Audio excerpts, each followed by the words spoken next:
Welcome to OECD Podcast, where policy meets people. Hello and welcome to OECD Podcast. I'm Shayne MacLachlan, and with my co-host Alix Philouze, we both work at the OECD, and we're delighted to welcome you as we dive into some behind-the-scenes intel from entrepreneurs. Yes, thank you, Shayne, and thank you all of you for joining us in what is, to our knowledge, the first ever OECD podcast with a live audience. We're recording live from this year's D4SME Roundtable, where all kinds of stakeholders meet to discuss how to support SMEs on their digital journey. And in the middle of all of these really important policy discussions, we wanted to take a bit of a step back and kind of spend a session with the people who these policies affect in the first place, so the entrepreneurs themselves. So I ask you to give rapturous applause and welcome to our panelists. Our first one, Leonardo Baggiani, is a Florentine entrepreneur and a former chef who, after navigating the challenges of the pandemic, transitioned from the kitchen to full-time business management and is currently overseeing 2 cafes in the heart of Florence. Thank you.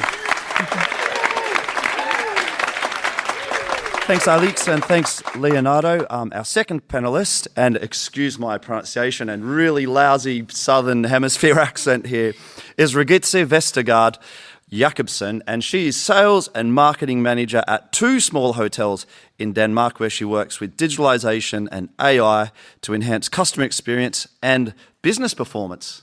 Regitze, welcome.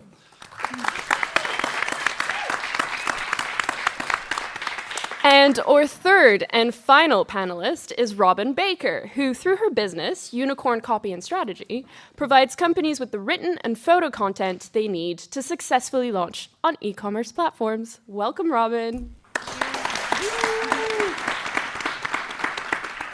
And so, before we start, we're going to start with a really quick icebreaker question. 5 words or less, no pressure. Why did you become an entrepreneur?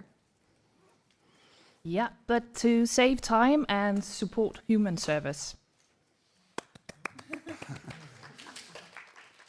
For me, I really like to create things, and I also really like to help people to feel their life more enjoyable. I think I took this question literally. My 5 words are opportunity, independence, exciting, and growth. Brilliant. So the OECD has just released a new report, Empowering SMEs in the Age of AI. And this report explores the results of this year's Digital for SME survey. And some of you in the room and beyond may have done that. But this analyses some interesting trends in SME digitalisation journeys. It also shows that while AI is already used by SMEs, with 61% of firms reporting the use of AI, 3/4 or 75% are AI novices, so the distinct majority, and they're using simple or just simple off-the-shelf tools for very specific tasks. So my first question to the panel is, do you use AI as an entrepreneur in your day-to-day work life? And then following on from that, if so, how, and how do you see that use evolving in the next few months? Regitze. Yeah, but we use it in our hotels. We usually mainly use it to improve both customer service and experiences. And for example, we use it to create personalized offers, improve our website in multiple languages, and also to support our marketing decisions. Yeah, and going forward, I see AI becoming a natural part of our daily operations. It's helping us to make faster decisions and communicate better with our guests, but still, as we heard early on, still without lack of human touch. Okay, no, for us, actually, as micro business, we are very late in this topic. And at the moment, we are making our first baby steps in the world of AI. But actually, we are doing all the wrong things that this morning we discussed together. So we are using in the wrong way ChatGPT and Gemini to make faster some of our tasks, like improving our menus and our protocols, or, for example, answering reviews online and checking the reviews with AI. and also to make some graphics, easy graphics, fast graphics for the menu, which are pretty decent. Just in the last days, in the last months, we are considering to use an app to use a software that integrates AI to have the invoice, a check on the invoice, and an analysis on the buys and the suppliers. And on my side, in order to ensure that my content is, digital launch ready, I also have to make sure that it's AI optimized. And what better way to do that than with the AIs I've developed myself for that purpose? So I'm constantly training these AIs as we have the ones that are active on the e-commerce platforms where my clients sell their products, and they're constantly evolving. They're learning from market trends and consumer behavior. So I have to remain very vigilant of these changing trends and the changing nature of these AI bots, and ultimately update my own in order to ensure that my work is efficient and launch ready. Okay, great. Thank you all so much for this first question. Another key point in the D4SME survey, but also we've seen in our discussions today, is that despite growing digital intensity, SME digital security readiness remains limited. So of those surveyed, 46% report having no or only minimal security measures, and 22% have already experienced a digital security breach. So cybersecurity being so key, what measures, if any, have you put in place to protect your businesses? And what kind of supports would help developing these better cybersecurity measures? I think we might start with Leonardo. Of course. Well, actually, no one. I mean, we have, for example, encrypted payments for our electronic payments. We also have encryption in the data that we collect from our software for the cash register software, which we pay a lot, feeling as quite advanced, but we actually don't have any explicit business action in cybersecurity.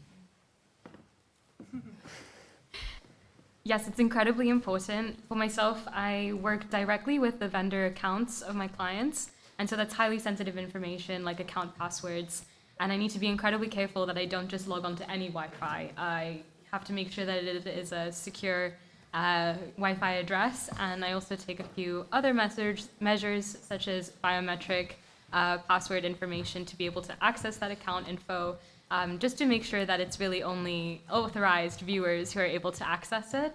But I think that more broadly, and from a bit of a market perspective, it would also be incredibly helpful to introduce two-factor authentication for accessing certain AI projects or chats that you have on some mainstream platforms, such as ChatGPT or Claude.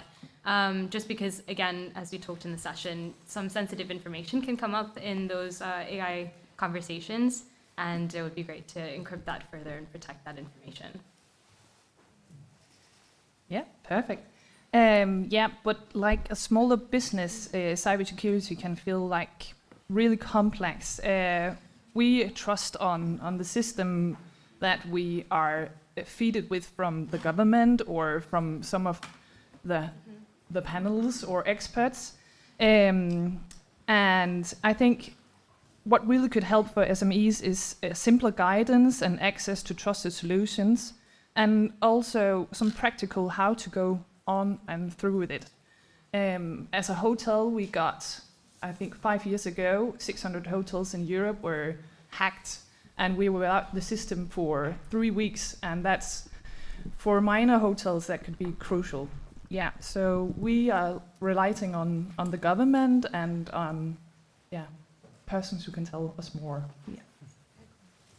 Really good. Thanks so much to the three of you. That's brilliant. So we've seen actually that the cost and time pressures are the main challenges to SME digital adoption. I think firm site maintenance and hardware costs, as well as limited time for training, as key factors preventing them from pursuing their digitalisation efforts. So the question to you first, Regitze, is have you seen any of these things firsthand? And can you name any other factors that have hindered your companies and your 2 small hotels in Denmark, the digital adoption? And maybe you can indeed make the link there to tourism. Yeah, absolutely. Time and cost are a major thing in our industry. And also for small SMEs, daily operation always comes first, and so development can be difficult to prioritize. But another key barrier that I wrote down was it is uncertainty, in not knowing where to start, which tools to trust, or actually if it creates any value for our company. So, yeah. Also, for us, we are used to see much more problems than opportunities in the team. And of course, we have financial barrier, financial problem. Restaurants, small businesses in small retails often has revenues around 3-11%. So softwares with like ERP, CRM, with AI can really be 20-35% of our earnings. So the feeling is that it's a very big risk, and for someone it's an unreachable luxury to access to these softwares. Also the time barrier, small businesses often are one-man shows. Even if my business is not a one-man show, but actually I'm still very multitasking. I can't escape from knowing which sponge is used for which cleaning task.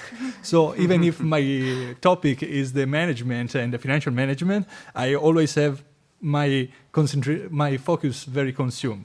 And I also see a gap in the digital skills and the digital education of entrepreneurs like me, but also in employees. We lack in the expertise to choose the software and to understand what they do, and the employees lack in digital experience. Old ones for their background, and youngers still has problems because they're used to a digitalization very commercialized, very pre-packed. So they struggle to understand different instruments. And to the first question, I've definitely firsthand seen SMEs that have been struggling to digitize and to integrate AI into their systems. A common theme in both of the previous sessions today was how SMEs, small businesses and entrepreneurs can be so absorbed by the operational costs of the day-to-day running a business that it's hard to even find the space to consider, to analyze and understand how to integrate AI to be able to make your operations more efficient. On my company's side, we were digital from the get-go because it specializes in digital services and digital marketing, but it's also really important not to over-rely on just the field itself, but to start developing more internal advanced AI systems so that then when the time comes to scale, I can be sure that we do so efficiently. Thank you all so much. These are really, really interesting points. The final point that we're going to discuss right now feels pretty on the nose because we're in a room full of policymakers. It's government support. So only 16.5% of the SMEs surveyed in the D4SME survey reported that they benefited from government support for digitalization. And 65% of those surveyed businesses that don't receive the government support cite that the lack of awareness is the main barrier to uptake. So I guess in this vein, we're going to ask you to maybe give us a bit more information about your personal experience with government support for digitalization. So if you've received some, was it easy to access? And if you didn't, would you maybe have a message that you'd like to pass on to the various policymakers around the room, to what would help?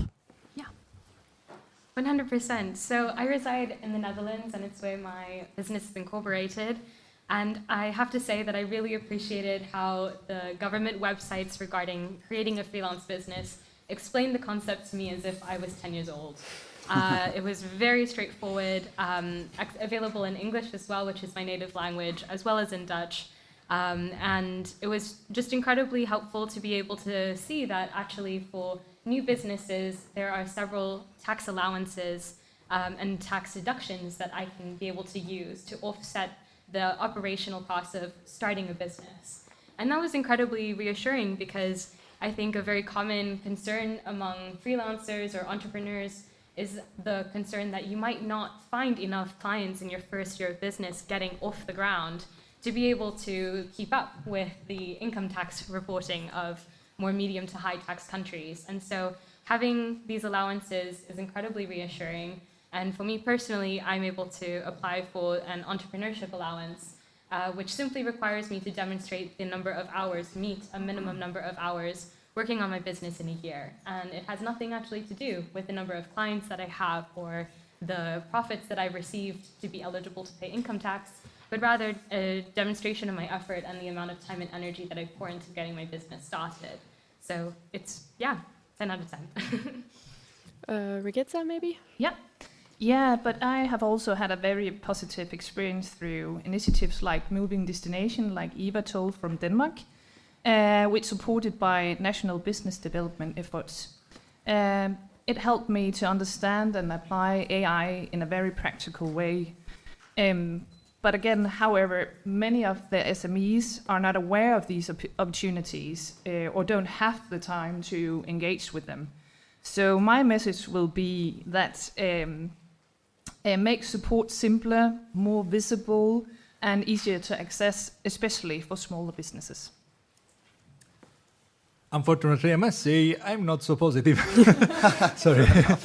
Well, I mean, we also right now in Italy, we have some support for digitalization of business, and that's very useful and very interesting for us. But I must be sincere, for someone like me with a total different background, it's even difficult to understand the call that make to have the financial support. I think that actually we might need much more some education, some support in increasing our skills. I just discovered recently about Euro Sportello, for example, in Florence, in Tuscany, that helps with that. But I still can't find places for enterprises like my own to have education in this kind of topics. We need that, I think. We need education and we need support, and it must be cheap, I think, unfortunately, because I don't know how to do that. I'm sorry for that. But sometimes it looks like all the proposals we have are for growth of our business. But growth is not always the aim. Like, I'd like to grow. I'd like to not be anymore a small business, but that will take time. It's not the same for everyone. I think if we want to maintain family restaurants, neighborhood shops, small artisans, they don't need to grow. They need to find solutions that make their unicity more sustainable. Yeah, that's brilliant. Thanks so much to all of you. The stories and the insights that you're giving, I think, are really going to help inform the rest of today's discussion at this D for SME Roundtable. Okay, great. Well, thank you all so much. Thank you to the floor for all of your really, really interesting questions. Unfortunately, this is all the time we have. But I really do want to thank our speakers and our audience members for their questions and their insights. It's been really, really interesting to hear from the entrepreneurs themselves, which is one of the reasons why we're here. And it's a great reminder that policies are so important because they do affect people firsthand. And that's kind of the core mission of the OECD. So, that's really great. Thank you so much. We hope you all enjoyed the discussion, the new format. And so for more information, you can, of course, read our new paper, Empowering SMEs in the Age of AI. And you can, of course, visit our website, oe.cd/D for SME. I'm here plugging the comm stuff because that is my job after all. And so until next time, we're Shayne, MacLachlan, and Alix Philouze, and this has been an OECD podcast. Woo. Thank you. To listen to other OECD podcasts, find us on iTunes, Spotify, Google Podcasts, and SoundCloud.com/OECD.